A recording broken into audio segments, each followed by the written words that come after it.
Ridiculous offer, and I turned it down right away. Well, that theater is just going to cost you money sitting there empty. Well, it's worth it. I'd rather have the damn thing burned down than to rent it for half of what it's worth.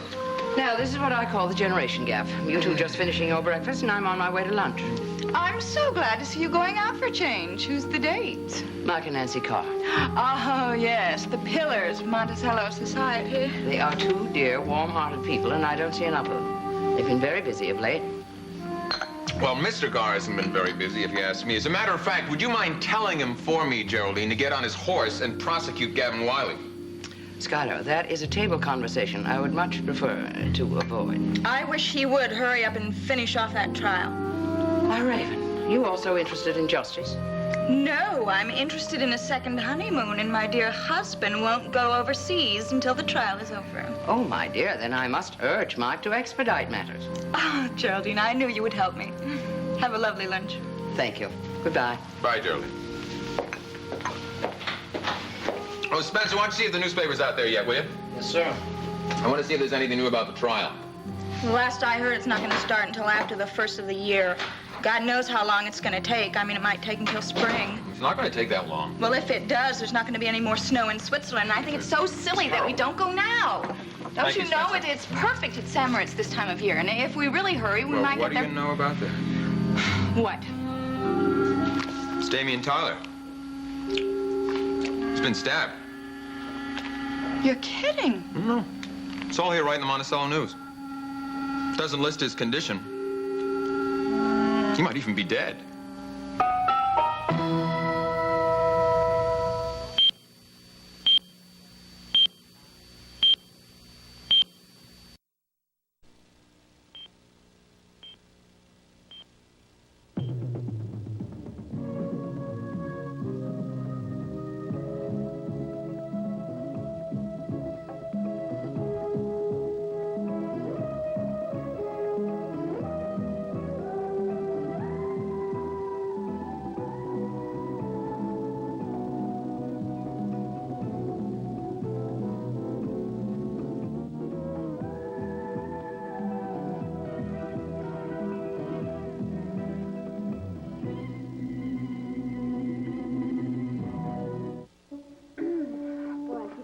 Not to be so excited. You know that he isn't really going free. He's just coming home for a little while. Well, now, home isn't exactly the correct word. According to the court order, he has to stay under the watchful eye of his custodian, Miles Cavanaugh. Yeah, but we want him to stay with us.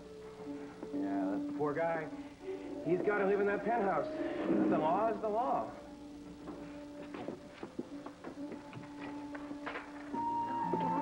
Oh, Jody, baby, I thought I was never going to be able to hold you again. This is so wonderful. You know, for the first time, I really feel as if Christmas is on its way. Yeah, I couldn't have asked for a better Christmas present. Well, maybe I could have. I wish Santa had brought me an acquittal. It's coming up next, Gavin. Don't worry about it. You can count on it. Cliff, I want to thank you for making everything possible.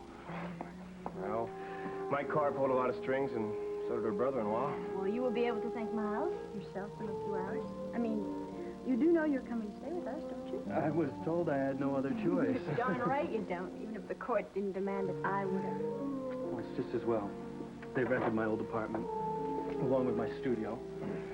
I would have had to stay at some cheap motel through Christmas. I can't afford that. Gavin, God, I don't have to remind you that Miles stuck his neck out pretty far. The personal custody of you and all that. Oh, Cliff, look, don't worry. I was a fugitive once. It's no fun. Glad to hear it. And don't worry about your defense. You got a great case, really. Wait to hear my closing remarks to the jury. They'll not only acquit you, they'll give you a ticker tape parade. That'll be nice. Okay, Bill. Looks like I'm done here. It's all yours, Jody. Thanks, Cliff. Bye. Bye. He's all mine. Let's have a wonderful Christmas, okay? I mean, let's not talk about the trial or anything that might happen. That's exactly what I want.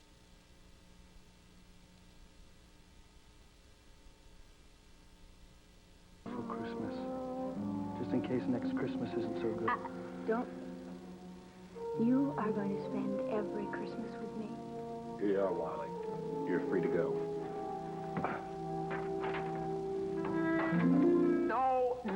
No. I am not a member of the man's family. I am a friend of his. A good friend. Good. Look, just give me some information about the man's condition, all right? No, I can't. I can't come down to the hospital. I don't have the time to. Oh, forget it, all right? Just forget it, will you?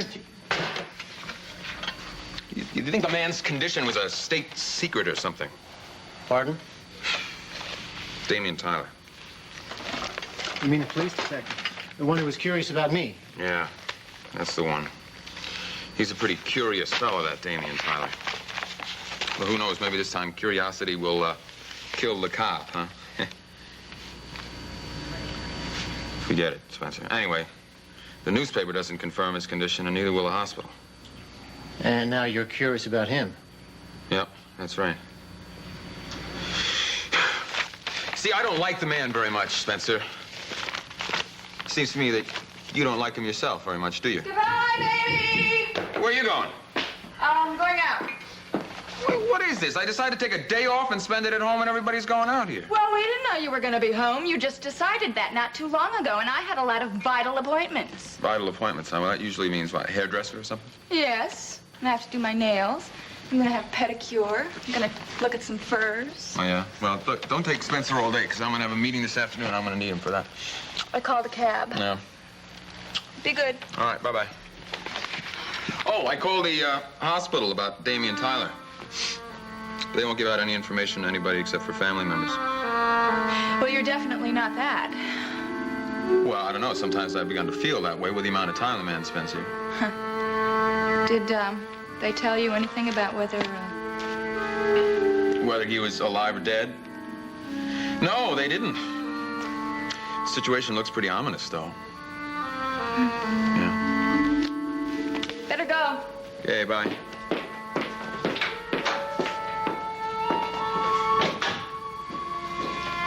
Will there be anything else, sir? No. That's a pretty dangerous profession. Pardon me? Being a cop. You know, despite the fact of the feelings that I have towards the man, I can't help being concerned about his condition. I tell you what, Spencer, why don't you take a little trip down to Monticello General? For what reason? To find out about Damian Tyler. You know, ask enough questions, you'll be able to find something out. Very well, Mr. Whitney. Yeah. Oh, and order some flowers for him. Charge them to me, if he's alive. And if he's not, get him anyway, and we'll send him to his funeral.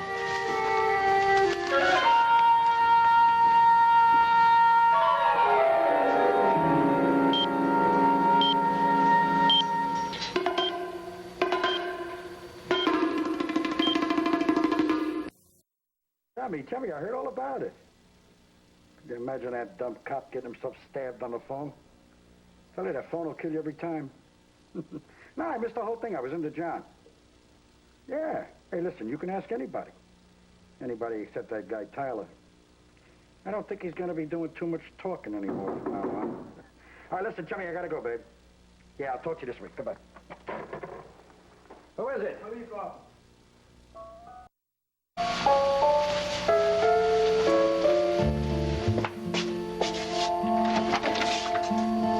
Yeah, come on in. I was expecting you. You Eddy Lorimer? That's right.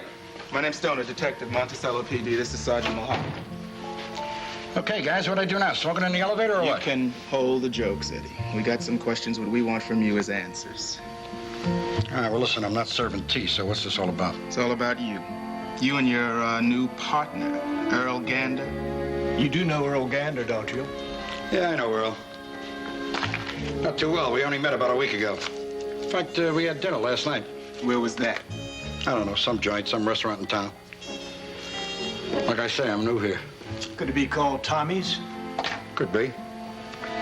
Why don't you guys ask Earl? He's the guy who took me there. He should know. Yeah, well, we'd like to. You got any idea where we might find him? What are you telling me? You telling me Earl's in a jam? Let me tell you something. The guy told me he was clean as mom's apple pie. Where'd you leave Earl at last night, Eddy? I left him in that restaurant. Listen, I had a couple of drinks. I got a little stoned, and I've been known to tip a little bit. I came home and I slept it off. Yeah, well, I got a different story for you. I say you left Earl lying on the floor with a knife in his ribs. Now, how's that for a possibility? you saying? You telling me Earl got jabbed last night? It wasn't Earl, and you know it. It was a cop. A cop by the name of Damian Tyler. Cop? What are you giving me, cop? Why would a cop be hanging around me telling me he's somebody else? Come on, you've been around the block more than a couple of times. Let me tell you something. Why me? I don't understand what this is all about. I'm an investment banker. I come here to open a small... You shivving him, didn't you, Eddie? Hey, you know, you're bananas. You know found that? out he was a police officer, and that was your way of getting back at him, wasn't it, Laura? Look. All right, I'm not gonna lie to you guys. I don't like cops. I don't like fakes. But I didn't wipe your friend out. Do you understand what I'm saying? You still carry it, don't you? No big deal. I carry a ship, so what's that? You're gonna tell me that's what put your friend on ice? Oh, no. You were too smart to use your own equipment. You used a steak knife on him. You're so smart, you'd know I wouldn't ice a cop. Even if I knew he was a fake, I wouldn't kill a cop. Yeah, only this time you had a real good reason, Eddie, because you see, you talked too much. You told your pal Earl all about your little business deal in New York, all about collecting on that key man insurance policy. You're never gonna prove that. Never gonna prove it, my friend. Yeah, why not? Because he's dead? That's one good reason. Well, how's this for some news, Eddie? He's not dead. So what? That don't mean nothing. And here's the bad news, Eddie. This is the reason he's not dead. What the hell is that? He was wired, Eddie. What are you saying? Tyler was carrying this cute little tape recorder on his side the whole time. That's why your knife didn't do its job, and that's why we just happened to have this. Why'd you do it, Eddie? Because he was stealing from me. He was a thief. With me, I was his best friend, his partner. Shut it off. I got even. Shut it off! Insurance company. I got mine back. There are rules. There are rules on the street. He knew them. He understood them. You know that last minute before I hit him, he saw me. He understood. That's what I did. Nice speech, Eddie. Put the cuffs on him, Jack. Now I got a speech for you, Eddie. One I'm sure you've heard before. You're under arrest. You have the right to remain silent. Anything you say will be used against you in a court of law.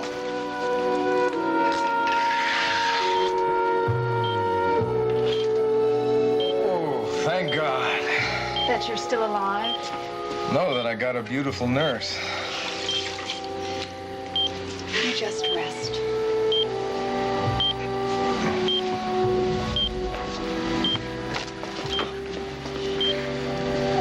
Just take a few minutes.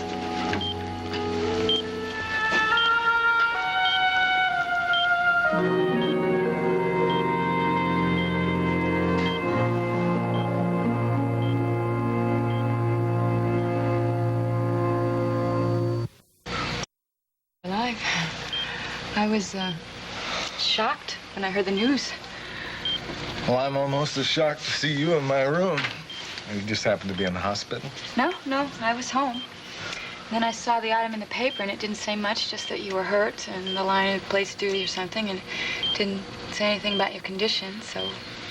Well, my condition just improved considerably, seeing your face. Do I have to see your husband's face, too? He's concerned about my health? No, he isn't. As a matter of fact, he, What? Never mind. How did it happen? I mean, you got stabbed?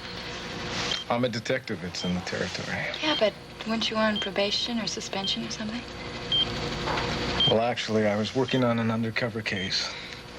Unfortunately, somebody blew my cover for me. Are you okay? Sure, I'm fine. The doctor said nothing terribly vital was hurt. I happened to be wearing something that deflected the knife. What are you doing here? I don't know. It was just sort of an impulse, and I just wanted to see if you were okay. Does your husband know where you are?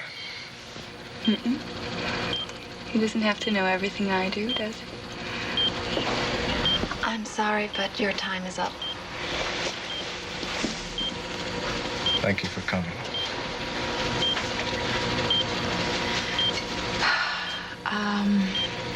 Better go.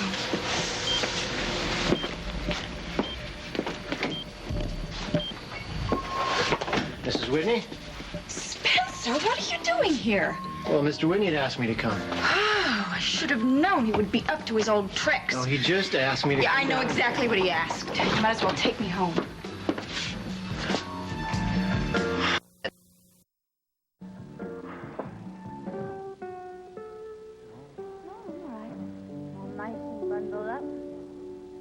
I know this isn't much of a day for walking. But it's all I kept thinking about when I was in that jail cell. Remembering how nice it was just to be able to walk in the park. Yeah, I guess freedom must seem awfully sweet after it's been taken away, huh? Just can't imagine. It's gonna seem even sweeter next time they slam that door right behind me. What happened to our Christmas pledge? Mustn't forget the pledge. Well then, let's talk about what you want from Santa. Never mind. I don't want any gifts. Besides, the best possible gift I could have is right here. I feel the same way. Because I don't have any money, please promise me that you won't buy me anything. No, I won't. I mean, I know how awful it can be to get something and not be able to give anything in return. I'll tell you what. Let's just give each other 1,000,000 kisses. It won't cost you a thing.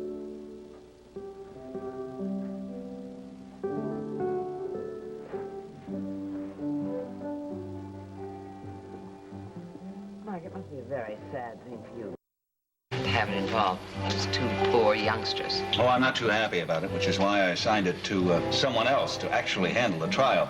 A young man named Tony Hammersmith. I will never forget the look on Gavin Wiley's face when he was discovered in the house that night. To this day, I don't understand why Jody and Gavin took such a foolish risk. And there's something else I don't understand. Mike, do you remember the day that you called me and asked me to urge Schuyler to wear his watch on that particular day? Yes, I remember, and it was very kind of you to cooperate without question. I know you well enough to know that you never ask for anything without reason. But I have yet to understand that. Darling, don't you think that you could tell Geraldine, especially now?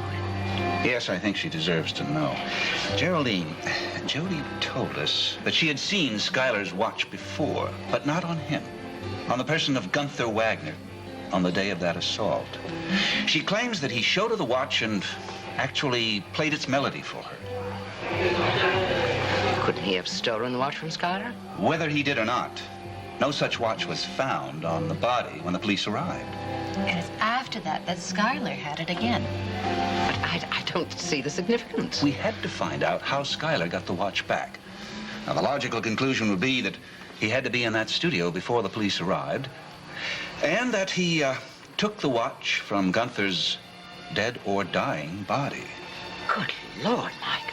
Now, Geraldine, do you remember what happened to Miles when he went to help Gunther? Yes, of course, he was knocked unconscious. Oh, but surely you don't think Schuyler... It would be logical to assume that whoever took the watch may be the same person who struck Miles. But that would mean that he was responsible for Gunther's death. But that's only if it had been the watch that Jody saw. And that's why you asked me to urge Schuyler to wear that watch. But it wasn't. That's the main point. The watch was similar in appearance, but it played a different melody. Geraldine, we simply had to find out, and we did. We found out that Jody was mistaken. Oh. Well, then. That's quite a relief, isn't it?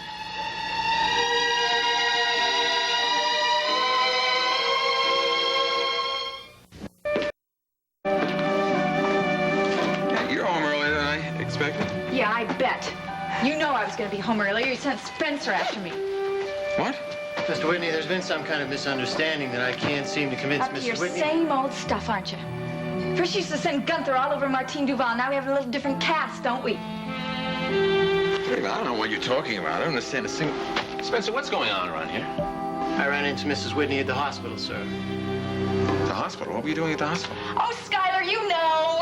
I tried to explain that the only reason that I was there was to determine the condition of the detective. Will you stop lying? When I saw Mrs. Whitney coming out of Detective Tyler's room, I asked her... Wait a minute, when you saw what? When I saw your wife coming out of his room, sir, I asked her... No, that's all right, Spencer. You can go now. Yes, sir.